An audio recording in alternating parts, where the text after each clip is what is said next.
Hello, everyone, and welcome back to Best English Podcast. I'm your host, Sophia, and today I am absolutely thrilled to have you join me today. If you're new to our channel, I want to say you that. You didn't find us by accident. You're here because you want to grow, to learn, to become a better version of yourself. And you're not alone on that journey. We share meaningful educational videos every single day because we believe that a little knowledge shared with love can truly change lives. So if you're ready to take that next step, to learn something new, to feel inspired, and to believe in your own potential, then stay with us. Subscribe and let's walk this path of growth together, one day at a time. It's a feeling that is very common for people learning English, and it can be a real source of frustration. It's that moment when you've just finished reading an article or a book in English, and you understood every word. Or maybe you've watched a movie with subtitles, and you followed the story perfectly. But then you turn on a podcast or you get into a conversation, and it's like a completely different language. You hear a rapid stream of sounds, and your brain just can't keep up. The words seem to blur together, and you are left with a feeling of being completely lost. If you have ever felt this way, please take a deep breath and let go of that frustration for a moment. You are absolutely not alone. In fact, this feeling is a clear sign that you are on the right path. It means you've built a strong foundation of grammar and vocabulary.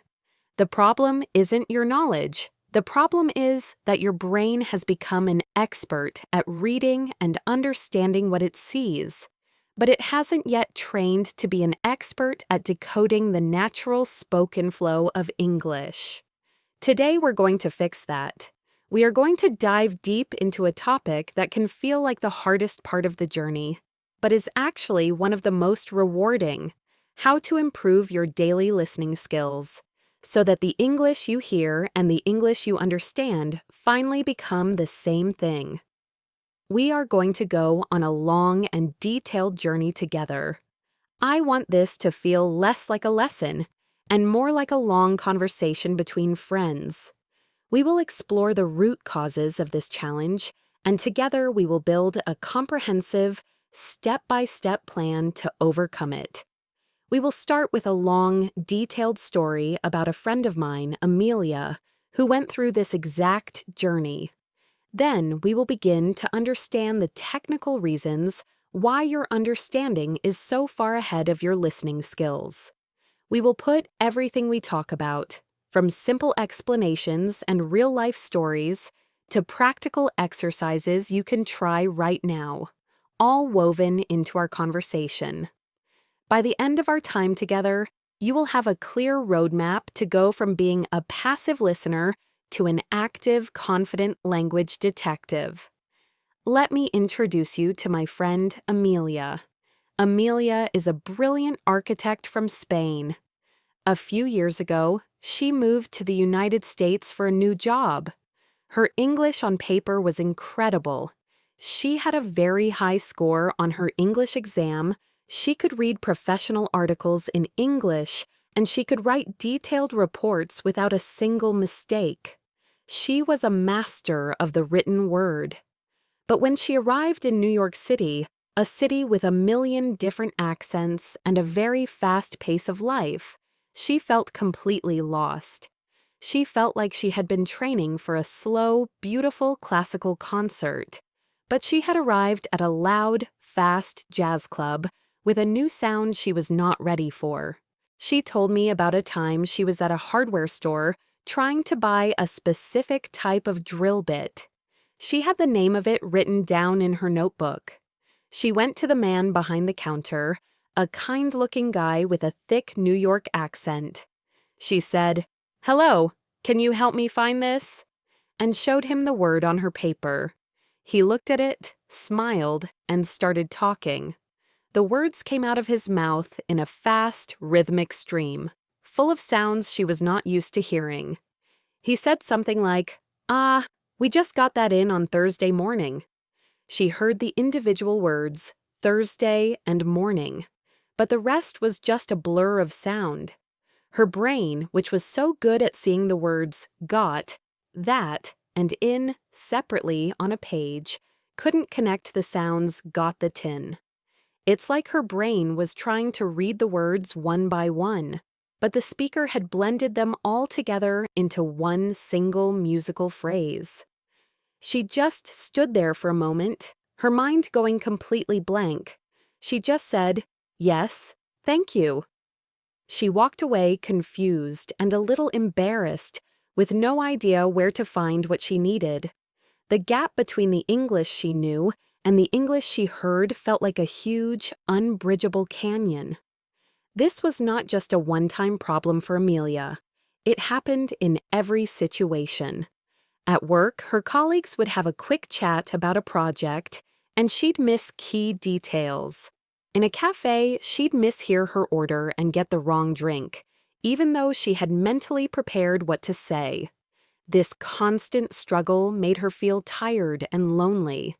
Her confidence, which was so high when she read or wrote in English, began to crumble.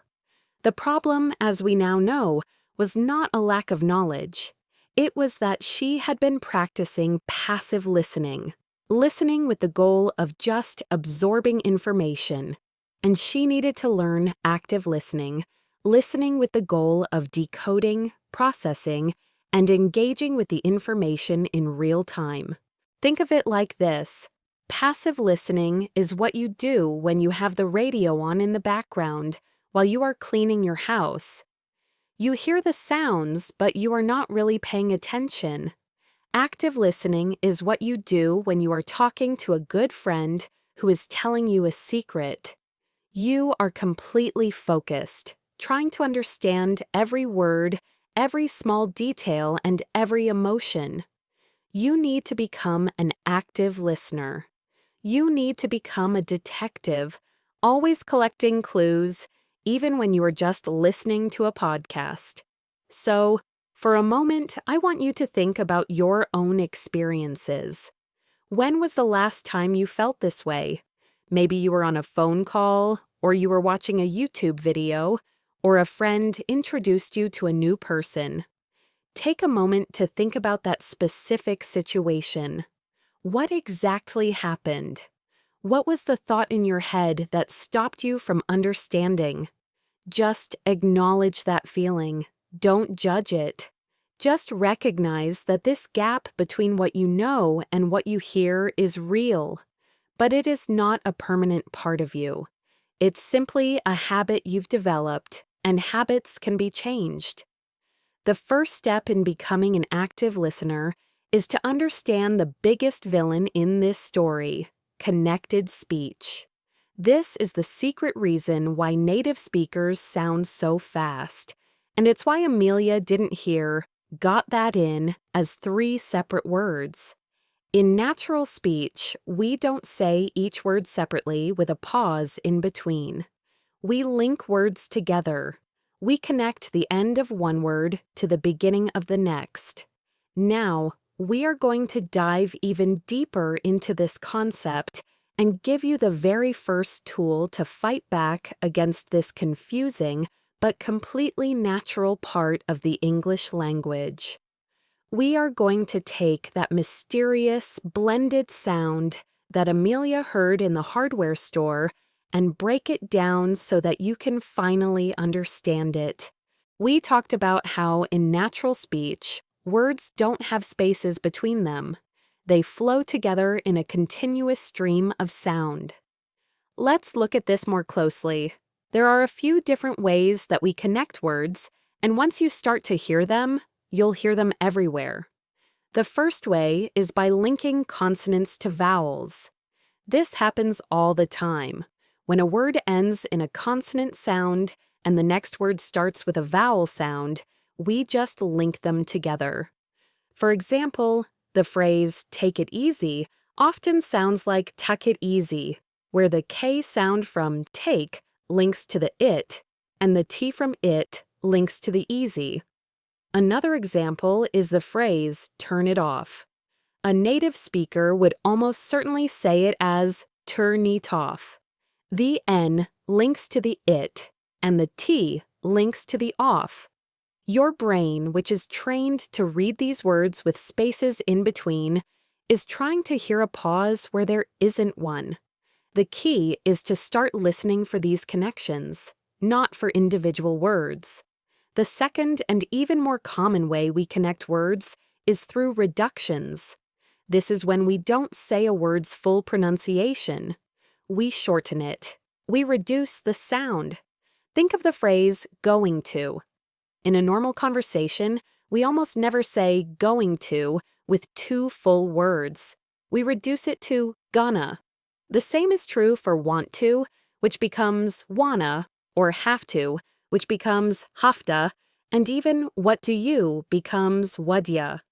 These reductions are not a sign of bad English. They are just a natural, normal part of how we speak. And they are everywhere.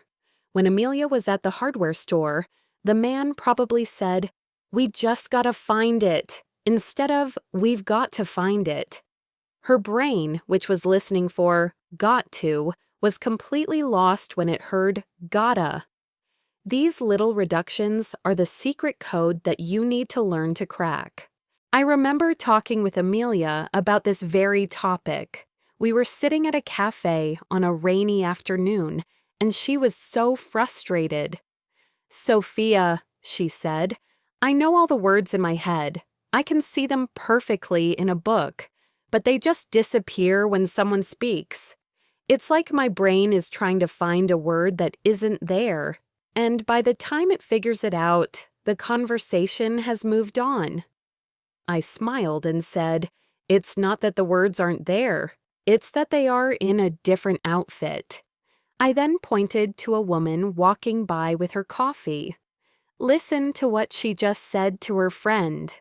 The woman had said, "I'm gonna get a latte." Amelia's eyes went wide. She had heard the phrase, but her brain had registered it as a series of disconnected sounds. Now, knowing what to listen for, she heard gonna instead of going to.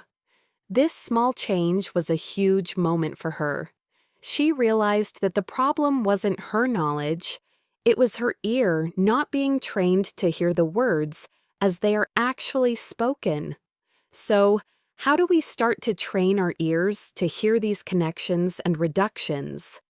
We can start today with a very simple and powerful exercise.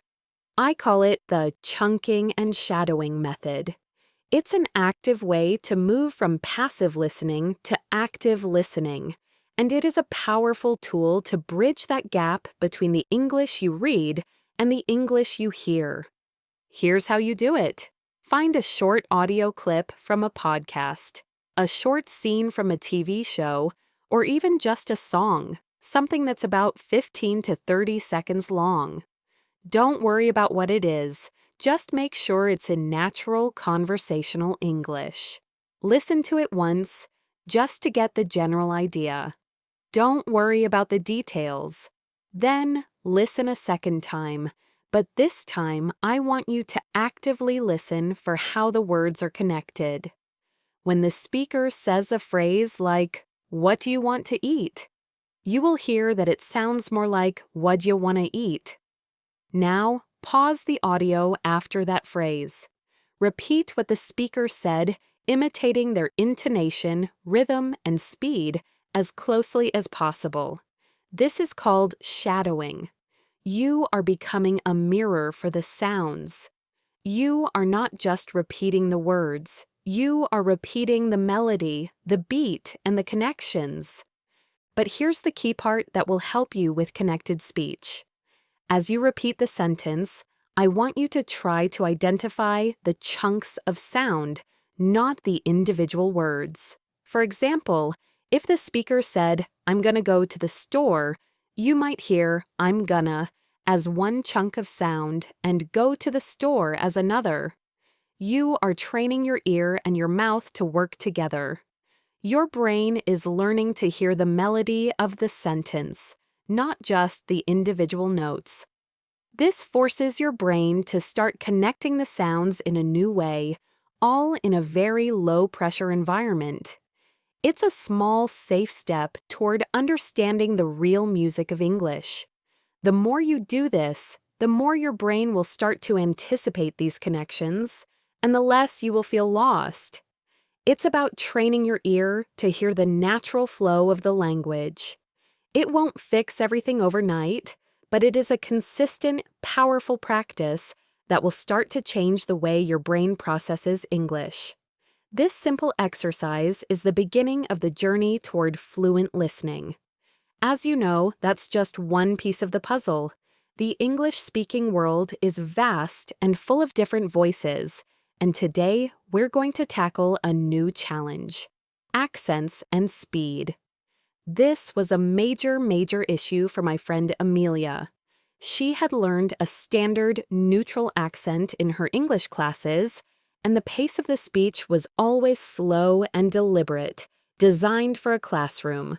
But when she got to New York City, she was surrounded by accents from all over the world, each with its own unique sound and rhythm. The man in the hardware store didn't sound like her textbook. Her colleagues from all over the world had different intonations.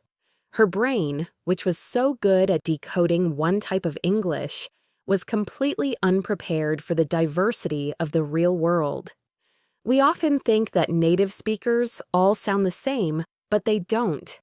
A person from Texas sounds completely different from a person from London, and a person from Ireland sounds completely different from a person from Australia, and a person from New York City sounds completely different from a person from California. This is why listening practice is so important. We need to train our ears to be flexible, to be able to understand the many different voices of the English-speaking world. The problem of speed is also a big one. We often listen to learners speak at a slow, deliberate pace, which is great for learning, but it doesn't prepare us for the reality of everyday conversation. When people are excited, happy, or just in a hurry, they speak fast. When people are telling a story or making a joke, the rhythm and speed of their speech can change completely. This isn't a problem with your English. It's a problem with your ear not being trained to keep up with the natural pace of the language. It's like being a musician who has only ever practiced a slow, gentle song, and then you're suddenly asked to play a fast-paced, complex piece of music. You know all the notes, but you can't play them fast enough. Your brain, which is the musician in this analogy, needs to be trained to process those notes, those words, at a much higher speed. I remember Amelia telling me about her first few weeks at her new job in the United States. She was at a team meeting, and everyone was talking about a new project. The team leader, a woman from California, was speaking very quickly, and her voice had a casual, relaxed tone that Amelia wasn't used to. The team leader said something like, "Okay, so the client wants us to make some changes to the presentation before we send it to them." Amelia heard the words client, changes, and presentation, but the rest was just a fast stream of sound. Her brain couldn't process the small connecting words like wants us to or to the at that speed. Her mind just froze. She was so focused on trying to understand the first part of the sentence that she missed the last part completely. She left the meeting with a vague idea of the project, but with no clear understanding of what she was supposed to do. She felt like she had failed, but she hadn't. She just hadn't trained her ear for that specific challenge yet. So, how do we start to train our ears for a wider range of accents and speeds? We have to begin with a small but powerful mental shift. You need to start thinking of yourself as a language detective. You are not just listening to understand. You are listening for clues. And those clues are not just the words themselves. They are the sounds, the rhythm, the intonation, and the context of the conversation. You have to train your ear to be a flexible and powerful tool, ready for any voice, any accent, and any speed. For our practice today, I want you to try what I call the 1-minute focus exercise. This is a very targeted way to train your ear. Find a short audio clip from a TV show or a movie that you've never watched before. For this exercise, don't worry about understanding the meaning. Your only goal is to listen for 1 minute and focus on 3 things: the accent, the rhythm, and the speed. As you listen, try to describe the accent. Does it sound American, British, Australian, something else? Does the speaker sound like they are speaking fast or slow? What is the rhythm of their voice? Are they speaking smoothly or are they pausing a lot? This exercise is not about comprehension. It's about training your ear to be more aware of the music of the language. It's about training your brain to get used to the diversity of English. After you've done this for a minute, you can stop and try to summarize what you heard. Don't worry about the words. Just try to describe the voice. This simple act of focusing on the sound, rather than the meaning, will make a huge difference over time. It's like a musician who is practicing their scales. They are not trying to play a song. They are just training their fingers to be fast and flexible. You are training your ear to be the same way. You are training it to be ready for any voice, any accent, any speed, and any rhythm. This is a huge step toward building confidence and moving from a passive listener to an active one. As you begin to practice this, you will inevitably run into another challenge. What about the words you don't know? What about the idioms and phrases you've never heard before? How do you deal with those moments when your brain just freezes because of a single, unfamiliar word? This is another huge, silent obstacle that holds so many of us back: unfamiliar vocabulary and idioms.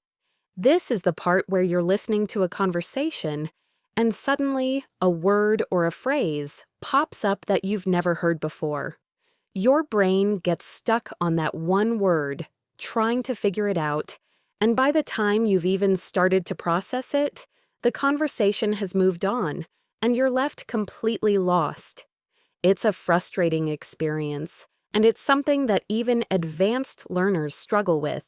You know, it's one thing to know a word when you read it, but it's a completely different thing to recognize that same word when it's spoken quickly. This is what we call the gap between your passive and active vocabulary. You may have a library of thousands of words in your head, but only a small portion of them are instantly accessible when you're listening. And what about those words you don't know?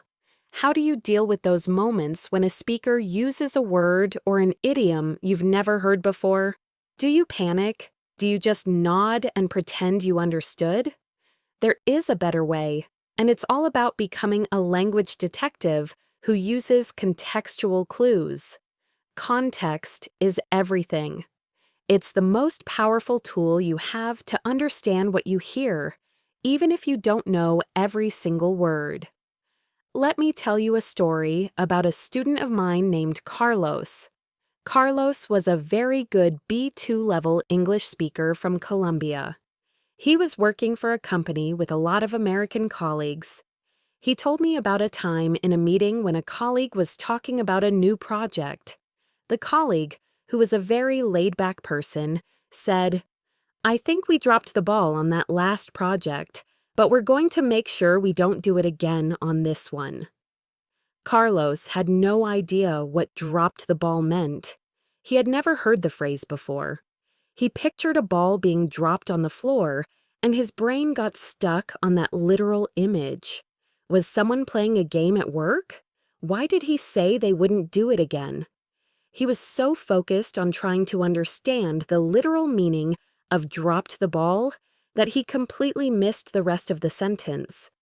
He didn't know what to say, so he just nodded and moved on, but he was completely lost in the rest of the conversation. He felt embarrassed and frustrated. He later learned that dropped the ball is an idiom that means to fail or make a mistake. The problem wasn't his vocabulary, it was his lack of experience with that specific phrase in a listening context. B. The problem wasn't the words themselves. The problem was that Carlos was not yet a language detective. If he had been listening for clues, he would have heard the phrase dropped the ball in a sentence about a project that didn't go well. He would have seen the speaker's body language and heard their tone of voice, which was probably a little bit disappointed or serious. He would have heard the phrase, "But we're going to make sure we don't do it again." All of these are clues that would have helped him guess the meaning, even if he didn't know the exact words. He could have understood that dropped the ball meant to fail, or to make a mistake, or to not do something correctly. This is the power of context. It's about using everything you hear and see to create a picture in your mind, even if some of the pieces are missing. So, for our next practice, I want you to try what I call the context clues game. This is a very powerful exercise because it trains your brain to be resourceful, not just to be a walking dictionary. Find a short audio clip that is a little bit above your level. It could be from a podcast, a TV show, or a movie. Listen to it once and don't try to write down every word. Your only goal is to understand the general idea. What is the topic? What is the main emotion of the speaker? Then listen again, and this time, when you hear a word or a phrase that you don't know, don't stop and look it up. Instead, I want you to pause and try to guess the meaning of the word based on the words you do understand, the topic of the conversation, and the speaker's tone. Use all the clues you have available. If the speaker sounds happy and they use a word you don't know, you can probably guess that the word has a positive meaning. If they sound sad, the word probably has a negative meaning. Make a guess and write it down in your notebook. Then, listen to the rest of the clip. After you've finished, you can go back and look up the word to see if you were right. This exercise is so powerful because it trains your brain to not panic when you hear something you don't know. It teaches you to stay in the conversation, even if you've missed a word. It teaches you that you can still understand the big picture, even if you don't understand every single detail. It teaches you to be a language detective, constantly looking for clues to solve the mystery of what you're hearing. And this, my friends, is a huge step toward building confidence in your listening skills. It is the practice that will help you move from a place of fear to a place of resourcefulness, from a place of being lost to a place of understanding. As you begin to practice these skills, you will need a steady supply of materials to work with. But where do you find them? How do you turn a simple TV show or a podcast into a powerful learning tool? The answer is to stop being a passive consumer of media and to become an active, intentional listener. This is a question I get all the time. Many of you tell me that you watch movies and listen to music in English, but you feel like you aren't making any progress. You're just absorbing the content passively, and your brain isn't being challenged to work. This is where we learn the layered listening technique, a simple but incredibly powerful way to turn passive media into an active, deliberate, and effective listening practice. Let me tell you about my friend, Liam. Liam is a B1 learner from Vietnam, and he loved watching American TV shows. He would spend hours every night watching shows like Friends or The Office, but he always watched them with subtitles in his native language. He told me, "Sophia, I feel like I understand everything when the subtitles are on, but the moment I turn them off, I'm completely lost. I don't feel like I'm improving at all. I smiled and said, Liam, you're not using your ears. You're using your eyes. The subtitles are doing all the work for your brain. You have to learn to use your eyes and your ears together in a way that helps you, not hurts you. He was frustrated, but he was willing to try a new approach. So, I gave him a 3-step plan that changed everything for him. I told him to pick a short scene, just 2 or 3 minutes long, from a show he enjoyed. This was his language lab for the day. The first step was to watch the short scene without any subtitles at all. His only goal was to listen for the general idea. He wasn't allowed to worry about the details or the words he didn't understand. He just had to listen for the main topic and the general emotion of the scene. What was the scene about? Was it a happy conversation? A serious one? A funny one? He had to force his brain to just listen, not to read. This was a difficult first step because his brain wanted to panic and find the subtitles, but he stayed strong and just tried to get the gist. He told me he understood maybe 30% of the scene the first time, and that was a success. The goal wasn't perfection. The goal was to train his ear to get the main idea without any help. The second step was to watch the exact same scene a second time, but this time with English subtitles. Now he could connect the sounds he was hearing with the words he was reading. This is a very powerful step because it's where his brain started to build those connections between the spoken word and the written word. He could see how words were connected, how gonna was written as going to, and how some words were pronounced differently than he thought. He could see the words he missed in the first step and finally understand their meaning in context. He told me this step was a huge aha moment for him. He said, Sophia, I heard I don't want to do it, but the subtitles said, I do not want to do it. I finally understood why I wasn't hearing all the words. This is the step where you build a map of the language in your mind. The third and final step was to watch the same scene one more time, but this time again without any subtitles. Now his brain had a map. It had heard the general idea and it had seen the words. This final listening session was a test of his newfound knowledge. He was now able to understand much more than he did the first time. The words that had sounded like a fast stream of noise were now recognizable. He could hear the connections in speech. He could pick out the key vocabulary, and he could follow the conversation with much more confidence. This is the layered listening technique, and it is an incredibly effective way to turn a passive activity like watching TV into an active, powerful listening practice. You can apply this same technique to a podcast, a YouTube video, or even a song. Just find a short piece of audio, listen to it multiple times, and with each listen, your brain will start to decode more and more of the message. This will not only improve your listening skills, but it will also help you build your active vocabulary and your understanding of connected speech. Now, as you begin to practice with these new techniques, you will eventually have to take your skills from the comfort of your home and into the real world. But how do you deal with the pressure of a real-time conversation?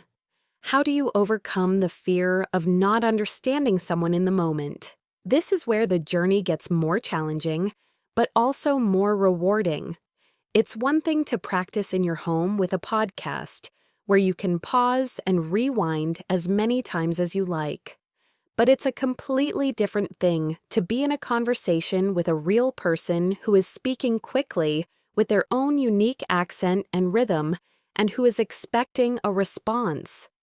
This is where the pressure is highest, and it's where many of us feel the most vulnerable.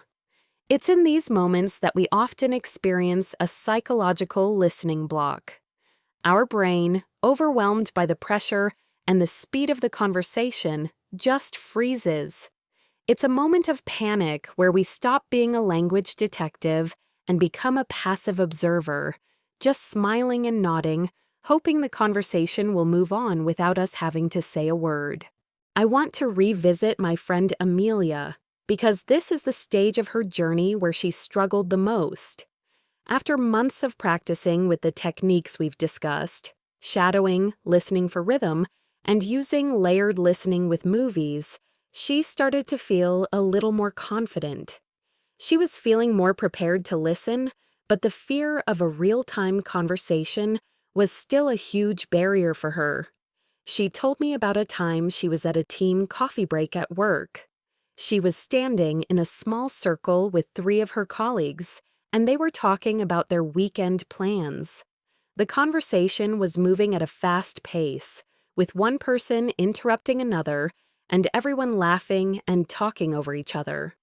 Amelia could hear the individual words, she could understand the general topic, but she couldn't keep up with the speed and the emotional energy of the conversation. Her brain was trying to process every single word, to understand every joke, and to find a place to jump into the conversation. But the pace was just too fast.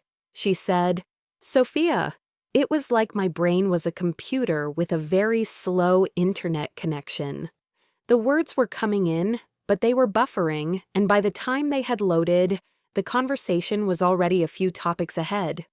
She felt a wave of anxiety wash over her. She started to think, what if I say something wrong? What if I misheard them?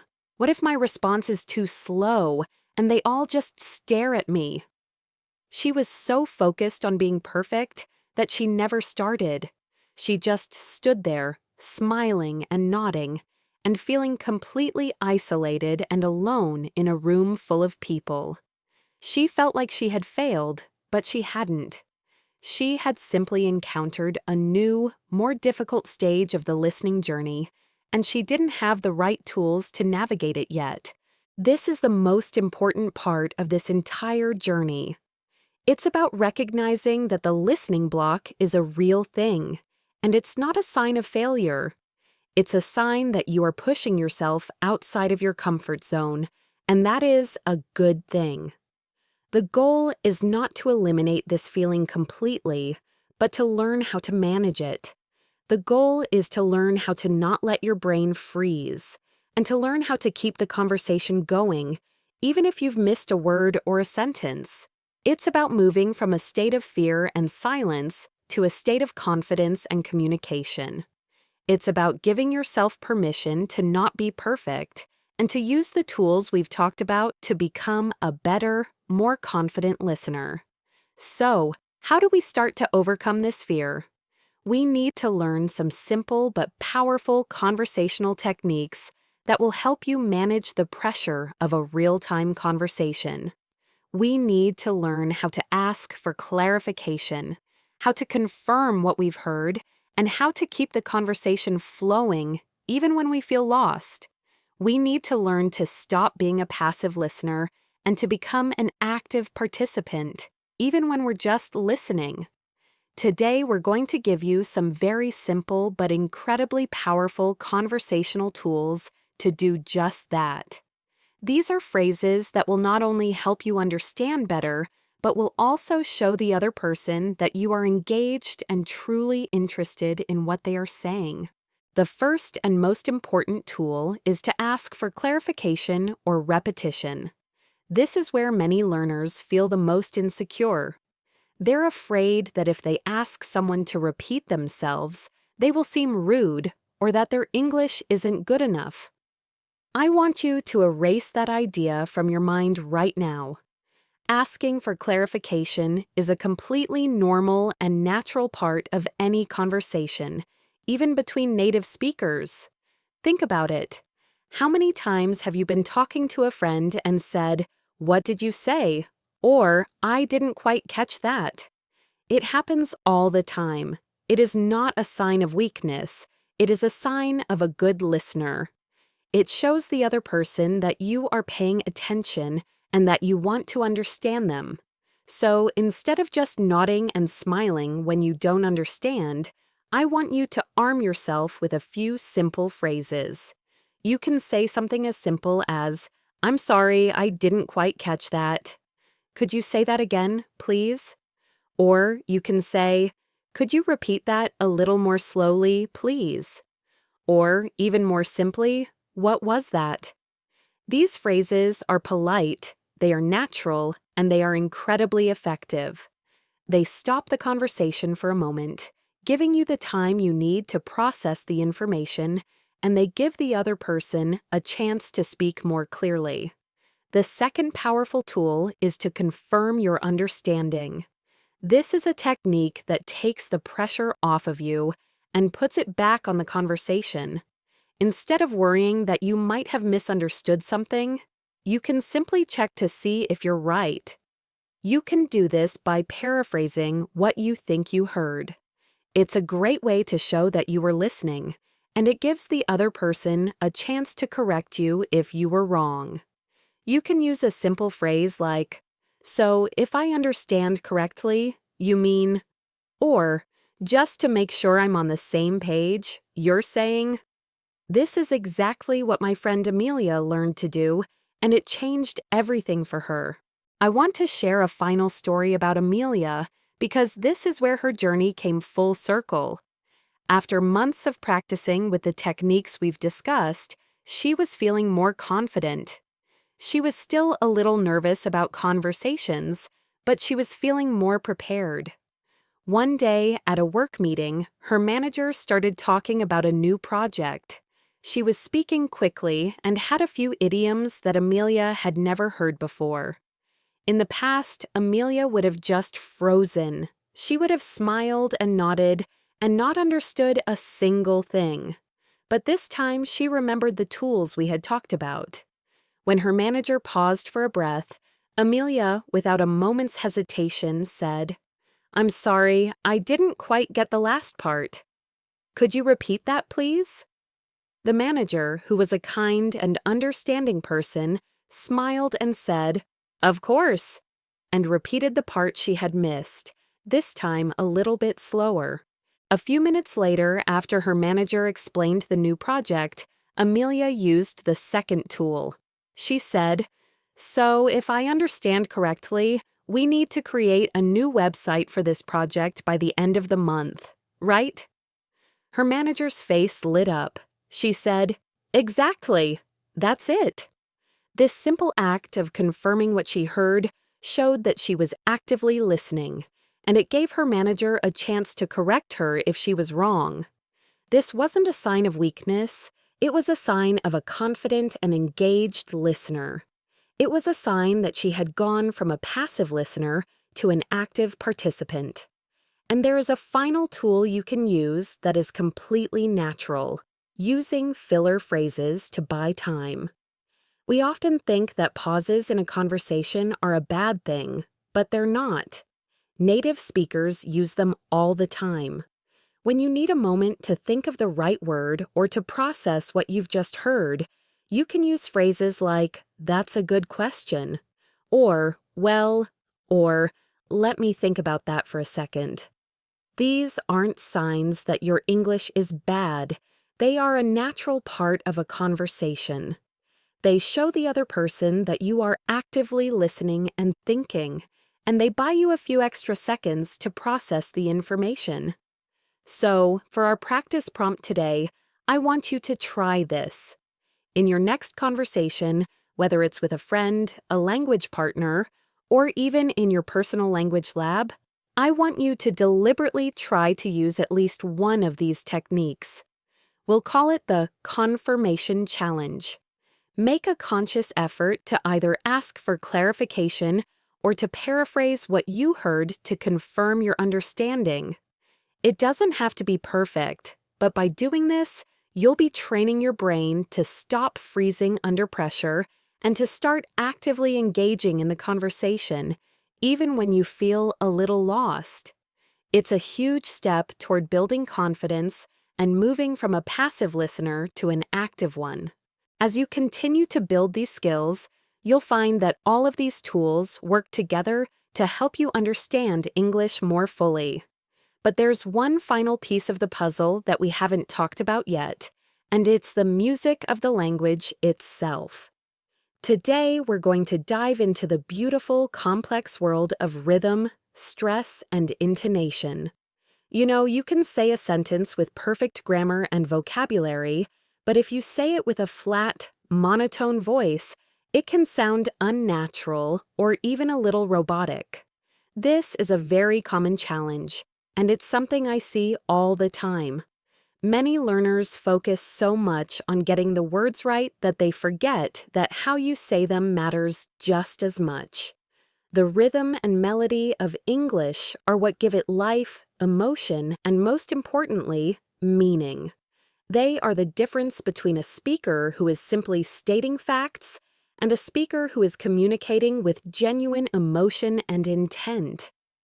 I want to share a story about a friend of mine, a truly dedicated English learner named Marco. Marco could write emails and read articles in English with ease.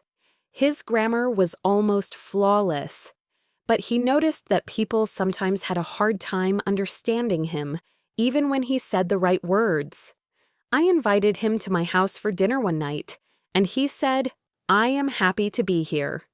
His voice was very flat, and he put almost equal stress on every word.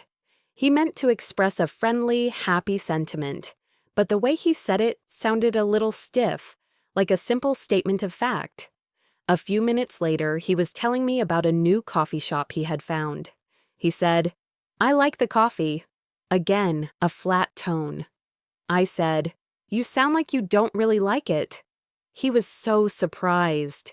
"No, Sophia, I love it," he said, but he said it with the same flat tone. This is a classic example of the power of rhythm and intonation. English is a stress-timed language, which means we don't stress every word equally. We create a beat by stressing the most important words in a sentence: the nouns, the main verbs, the adjectives, and the adverbs. We say the less important words, the function words like a, the, is, and on, much more quickly.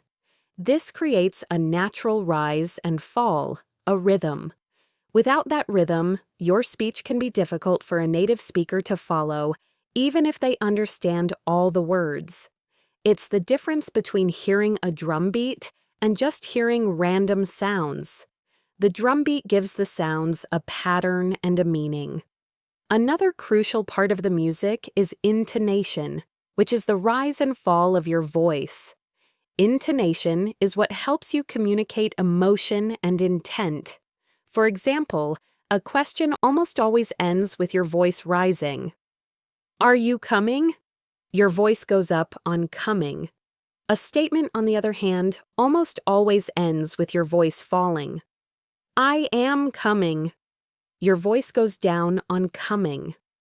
When Marco said, "I like the coffee," his voice was flat, so I didn't hear the excitement in his tone. If he had said it with the correct intonation, it would have sounded more like, "I like the coffee," with his voice rising on like and falling on coffee, a clear statement of a positive emotion. This is not just about sounding like a native speaker. It's about being understood. The melody of your voice is just as important as the words you choose. When you start to listen for this rhythm and intonation, you'll start to hear a whole new level of meaning in the English you hear. You'll hear the excitement in someone's voice when they tell you a good story. You'll hear the seriousness when someone is giving you a warning, and you'll hear the politeness in a simple request. It's the emotional key that unlocks a deeper level of understanding. So, how can you start to add this music to your English? We can start with a very simple and fun exercise. When you're listening to a podcast or watching a TV show, pay attention not just to the words, but to the rhythm of the speech. You can even tap your finger along to the beat of the stressed words, just like a drummer. For example, If a speaker says she went to the store to buy some milk, you'll notice that the words she, went, store, buy, and milk are stressed. The words to thee and some are said very quickly and quietly in between those beats. Listen for this pattern. It is everywhere in English. For your practice this week, I want you to try something new. When you're speaking, whether in your personal language lab or to a language partner, I want you to use your hands. Use your hands to visualize the rhythm and intonation of your voice. When you say a stressed word, make a little upward motion with your hand. When you ask a question, let your hand rise at the end. For a statement, let it fall. This physical action will help you feel the music of the language and will make you more aware of how you are speaking. This isn't about being perfect. It's about making your speech more natural and easier for others to understand. This is a powerful tool for your listening skills as well, because once you feel the rhythm in your own voice, you will start to hear it more easily in the voices of others. As you practice all these things, from connected speech to rhythm and intonation, you will inevitably run into moments of doubt and frustration. You'll have days where you feel like you're not making any progress. This is where we need to address the most important part of this journey, the psychology of listening. The listening block is not just a language problem, it's a cognitive and emotional one. Your brain is doing an immense amount of work in a short amount of time. It's trying to decode a new accent. It's trying to separate words that are connected. It's trying to guess the meaning of a new idiom. And it's also trying to process all of this while feeling the pressure to respond in a timely manner. This is what we call high cognitive load. Your brain is simply overwhelmed by the sheer volume of information it has to process at once. When the cognitive load is too high, the brain's natural response is to shut down, to freeze, to stop processing information, and just revert to a safe state of silence. This is a survival mechanism, not a sign of a bad learner. I want to share a story about a brilliant scientist I know, Dr. Chen. He is a genius in his field and can read and understand complex academic papers in English with no problem at all. His passive vocabulary is massive, but he told me that he would always feel so exhausted after a casual work lunch with his colleagues. He could handle the technical meetings perfectly because the language was predictable and the topics were familiar. But in a casual conversation about a new movie or what everyone did over the weekend, he would feel completely lost. He couldn't understand why. He knew the words, but his brain couldn't keep up with the fast pace, the changing topics, and the casual, idiomatic language. His cognitive load was too high. He was so focused on trying to understand the small talk that his brain would just shut down. He was using up all his mental energy just trying to listen, and by the end of the lunch, he would feel completely drained. Another psychological barrier that many of us face is social anxiety.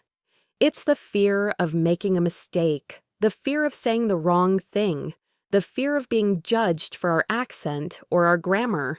This fear, which is completely normal, is a heavy burden that makes the act of listening even more difficult. Your brain is not just listening for words, it's also listening for approval. It's constantly asking, what if I get this wrong? What will they think of me?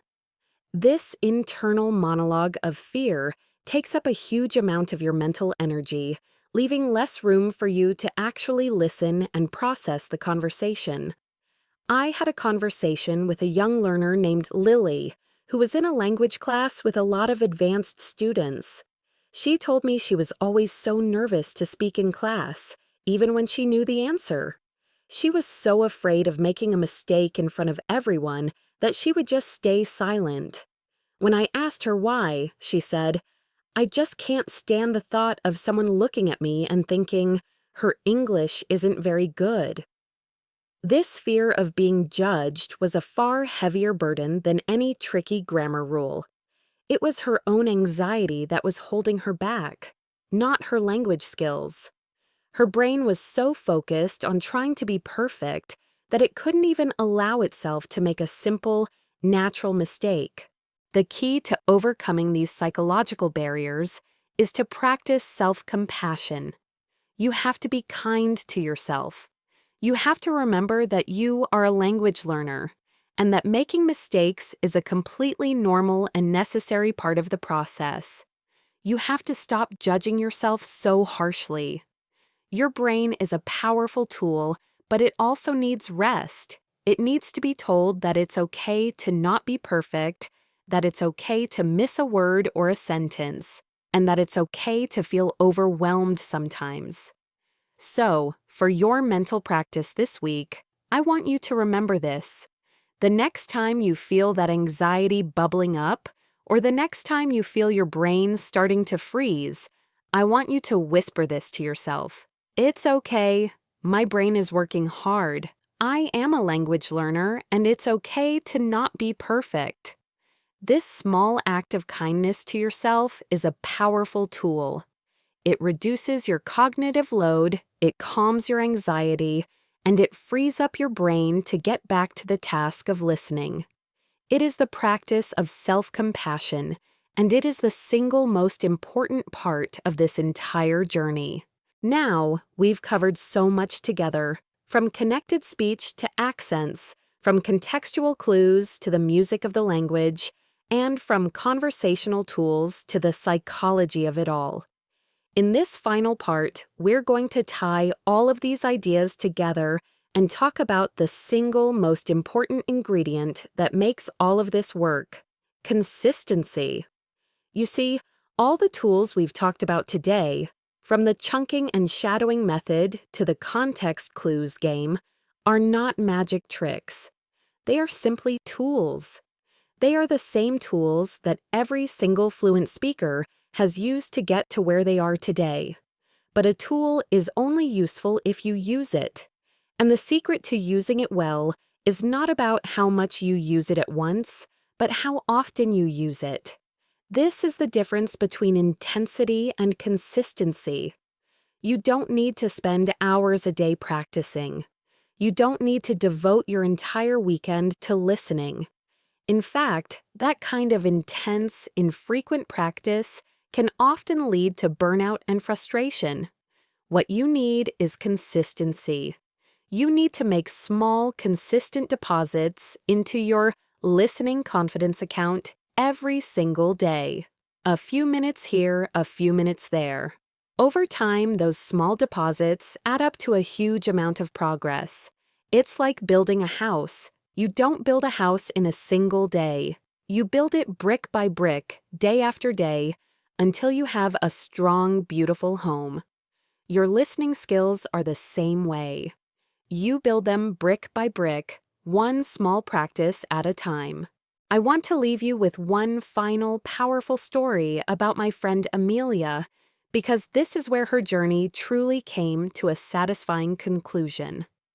After months of practicing consistently, even on the days she felt tired or unmotivated, she started to see a real change. Her brain, which had been so slow and sluggish at decoding spoken English, had finally started to catch up. The connections in speech no longer sounded like a jumble of noise. The different accents no longer sounded like a foreign language. And the idioms, which had once frozen her brain, were now a little easier to guess from context. She had built a deep, unshakable confidence in her listening skills. One day, she was at a work social event, and she found herself in a conversation with a new colleague from Scotland. The colleague had a strong accent, spoke quickly, and used a lot of idioms that Amelia had never heard before. In the past, Amelia would have just frozen. She would have smiled and nodded and felt completely lost. But this time, something was different. She was a language detective. She was a confident listener. She used all the tools we've talked about today. She listened for the rhythm and the stress. She used contextual clues to guess the meaning of new words. And when she felt a little lost, she simply said, "I'm sorry, that phrase is new to me." Could you explain what taking a kip means? Her colleague smiled and said, "It just means taking a nap." The conversation didn't stop. It got better. They laughed and they talked, and for the first time in a long time, Amelia felt like she was a part of the conversation, not just an observer. She had finally moved from a place of fear to a place of confidence, from a place of being a passive listener to a place of being an active participant. And that, my friends, is the goal of this entire journey. It's about moving from a place of frustration to a place of confidence, from a place of feeling lost to a place of understanding. You now have all the tools you need to make this a reality. You have the knowledge, you have the strategies, and you have the power of consistency. Trust the process, be patient with yourself, and most importantly, enjoy the journey. Keep listening, keep practicing, and soon you'll find yourself understanding English with a deeper confidence than you ever thought possible. Thank you so much for joining me on this journey. This has been the Best English Podcast, and I'm Sophia. Until next time, keep listening and keep practicing. You've got this.